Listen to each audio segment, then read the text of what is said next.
my 37 Squadron and get up close and personal and have a good look at the C-130J Hercules and see how big that aircraft is, particularly inside.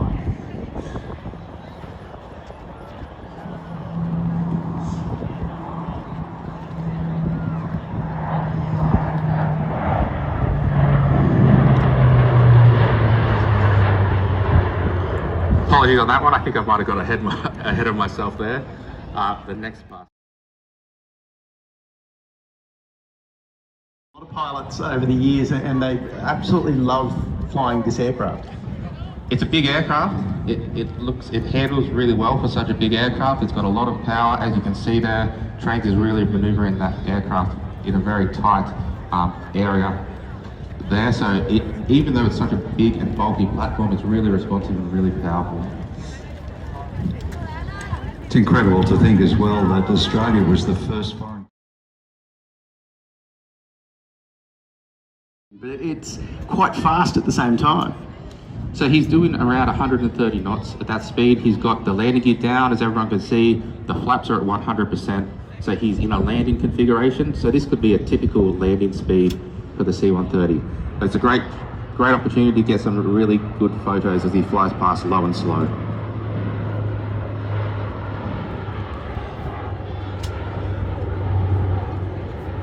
This is the primary airlift for many, many countries around the world. At least 71 military air arms are currently operating them.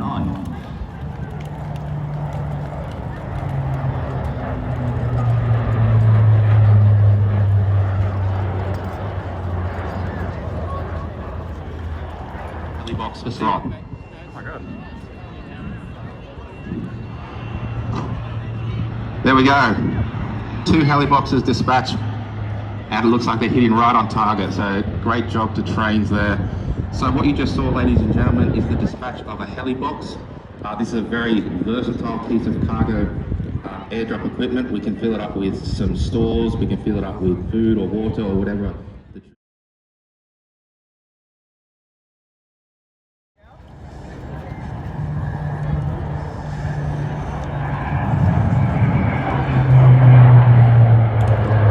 250 feet at 250 knots, so a climbing left turn away to the mountains.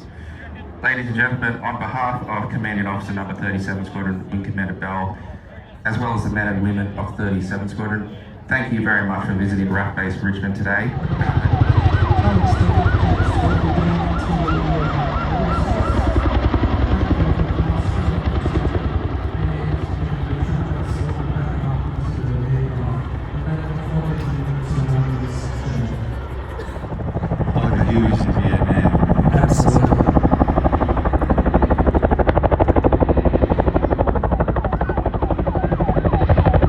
So you can hear the siren activating on, all our helicopters have those, and that's to warn the crowd of all our firefighters crews on the ground, but there's an imminent water drop coming.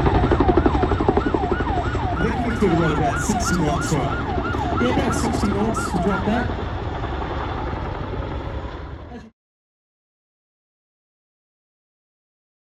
A bit of an acknowledgement from the aircraft. The plane will dip the wings either side, the helicopters dip the nose. The downwash from these is incredible. There is actually a formula that you can work out what the speed of the downwash is, and it can be up to about, I believe, about 145 to 150 kilometres an hour, depending on the weight of the helicopter.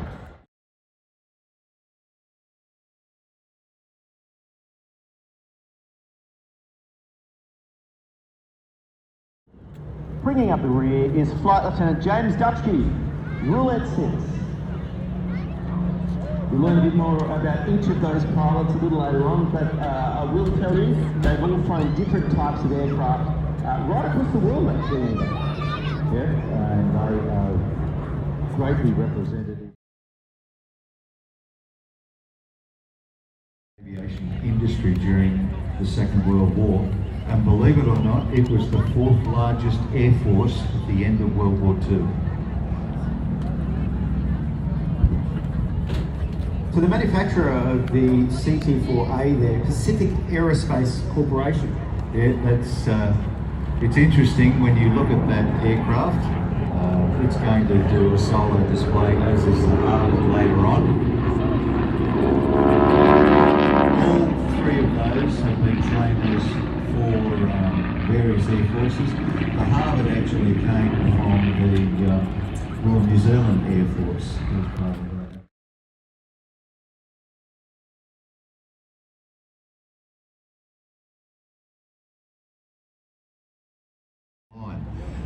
The guy on the inside, he either maintains speed or he drops speed. The guy on the outside is travelling further, so he has to increase speed to keep that. So they are constantly moving the throttles. The pilot who is flying this formation is actually the lead aircraft. Now you can have up to 25 aircraft that are flying in a formation, but it is only the lead pilot. The rest of them are all keeping station, maintaining it from points on their aircraft to points on the aircraft that is on their inside. And if you're flying and you're in the slow formation and you're on the inside, that's when it becomes very tricky, because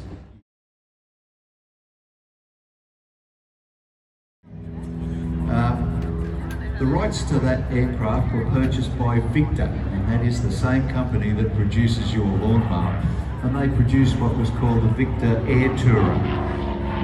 You'd have a 100 horsepower engine, 115 horsepower, and I can assure you that a 100 horsepower Victor with two guys my size on board didn't go anywhere in a hot day. It just didn't want to climb. But they were very, very popular aircraft. So Victor looked at developing that into a four-seat machine. They produced one called the Air Cruiser. Look, virtually identical to what you're seeing here now.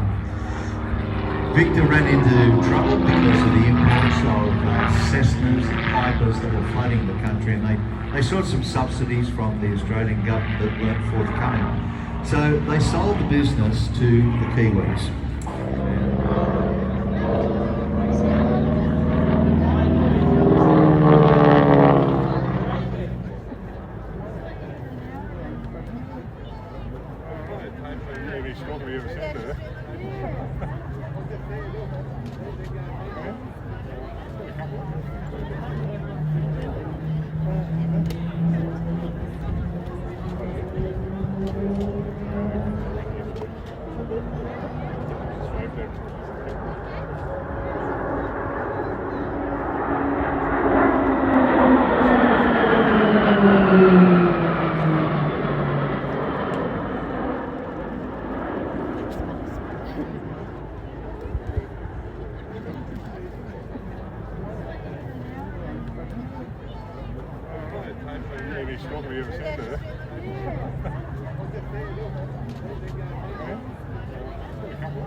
civilian scan, altitude and scan leading alpha, and that is rapid.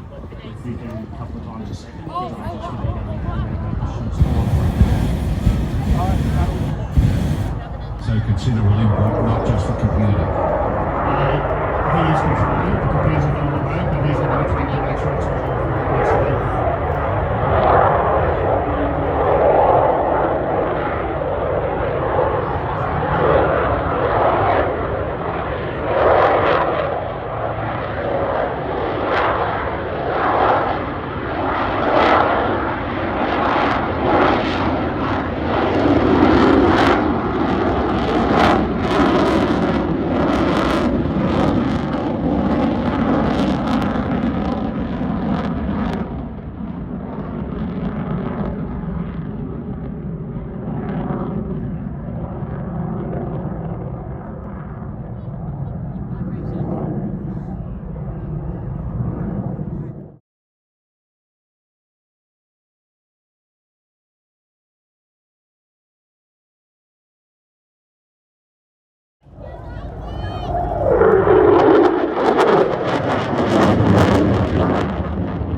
Even with the maximum takeoff weight of over 30 tonnes, it's still an agile aircraft, as you can see, and those turboprops really...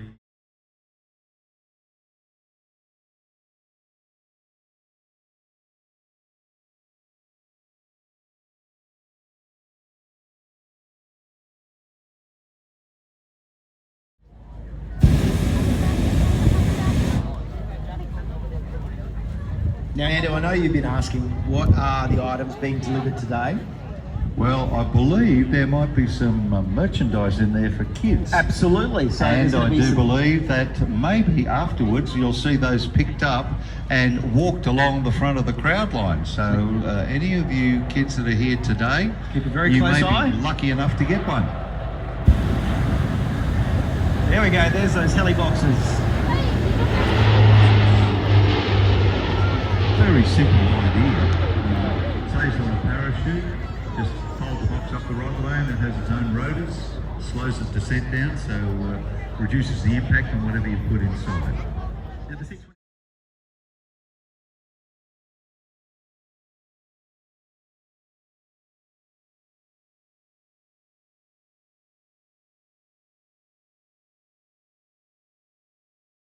well for you today.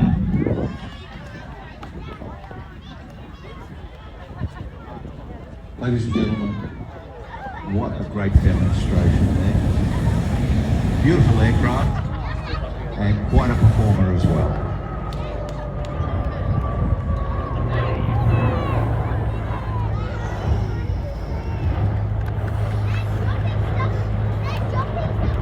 Well, there we go, ladies and gentlemen, that is wave 2 of our flight here today at RFS Richmond.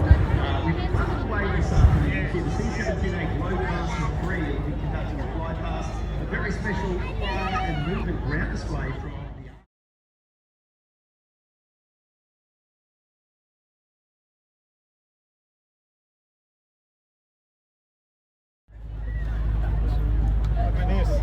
Seen that at quite a few shows. Ever experienced the opportunity? I asked for me, but I thought the slot was going to be too small, so I asked for me. A small tethered rise, but it is well worthwhile. Coming in fast. Absolutely, I've actually flown in the land, and it's very peaceful.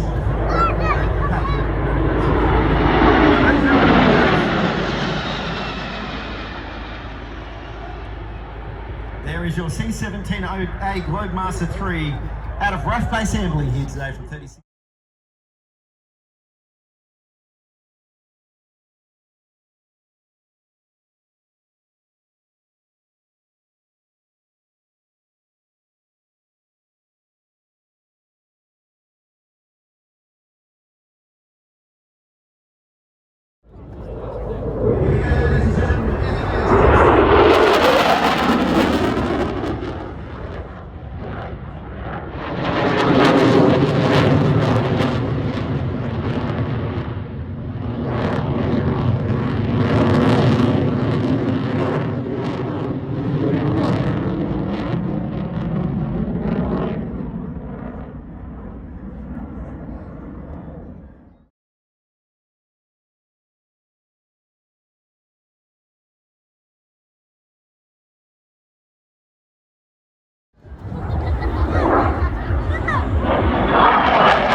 Actually fly this over the water. Yeah. In fact, we might take it even a little bit lower over the water, and maybe a bit faster as well. It's quite a manoeuvrable aircraft considering its size. And you guys are in for a treat today. The pilot captain flying the P8 today is Joshua Brown, who is the grandfather of the P8 when it came to service in 2017. He's got over 5,000 aircraft hours on type, and he actually designed this display.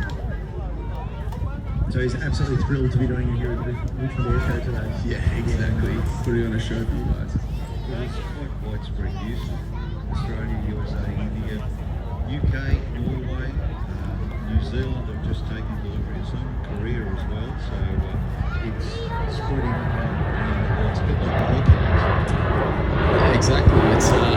It's used by a lot of aircraft in a lot of different countries, and as a result of that, we integrate with those different countries all around the world. As a matter of fact, one of the co-pilots today is a United States exchange pilot from the US Navy.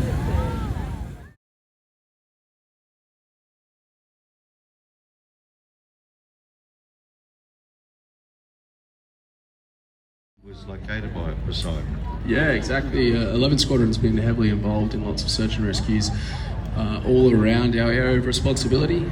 Earlier in the year, there was a Lithuanian rafter that got lost just off the coast of Brisbane, and we were involved with rescuing him as well. You can certainly see the difference.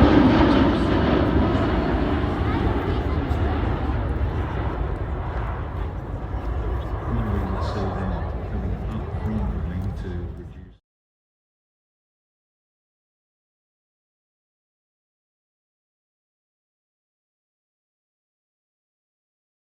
Probably cheaper alternative to the Sea-Cat Jaguar that was intended for the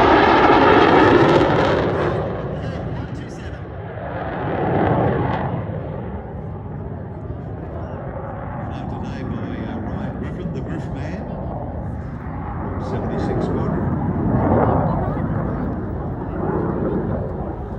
Powered by a 6,000-pound thrust Rolls-Royce Turbomeca R-door turbofan engine. Has a maximum speed of about 558 knots, or just over 1,000 kilometres an hour.